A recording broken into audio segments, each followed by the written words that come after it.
Hey everybody, it's Tom from the Deplorables.tv, the voice of common sense in America.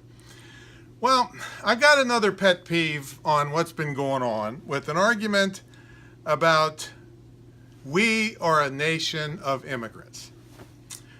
And I will give it to you on face value, that is true. My dad came in through Ellis Island from Syria, no less, which I've never visited and don't claim having to do with it.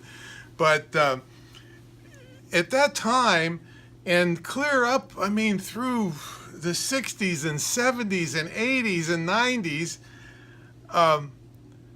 those immigrants, they couldn't wait to get to America. They're waving flags and they want to be American, and the grandparents the parents are forcing the children to speak English because that's how you become American. And wow, it was just a different type of immigrant. So I got to give that part of the argument a fair shake, that yes, we were and built as a nation of immigrants.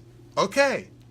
However, anybody with half a brain and common sense, like all of us deplorables, can see it's a different immigrant nowadays.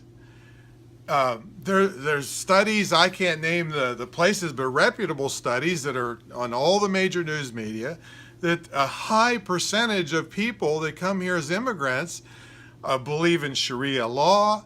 They don't want to assimilate. They get in their own little cliques. There's high crime in those areas. The ISIS people have already said that they want to infiltrate the refugees and immigrant system to sneak in suicide bombers and people doing wreaking all kinds of havoc on us. Well, that wasn't happening when my dad came here. That wasn't happening 15 years ago, but it is now. So it's a different place. It's a different way you have to deal with this. And that's why the extreme vetting, why is that such a big deal? Why?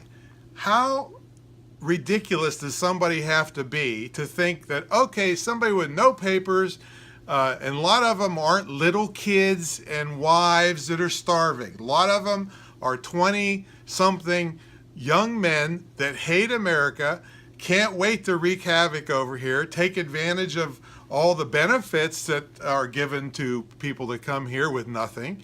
And again, from a common sense perspective, it's a drain on our society, a severe drain. And what I contrast this with is I just can't see how all this effort and all this empathy and all these resources can go to somebody that has nothing to do with our country, and we have veterans on the street, homeless. How can this be? Where is that balance? It's ridiculous. That's where the America First comes in. I'm going to stick up for a veteran that's had a hard time and got his butt blown off trying to defend this country before I'm going to get a 20-something that's perfectly capable to work anywhere in the world and wants to come in here and basically I'm going to go out on a limb and say freeload off of the United States. It's a tremendous burden. I'm so thrilled that this just the tough talk has knocked the immigration down to the border crossings by 70%. I was saying, heck with the wall, get it down to nothing on the border crossings and save all that money and give it to our veterans.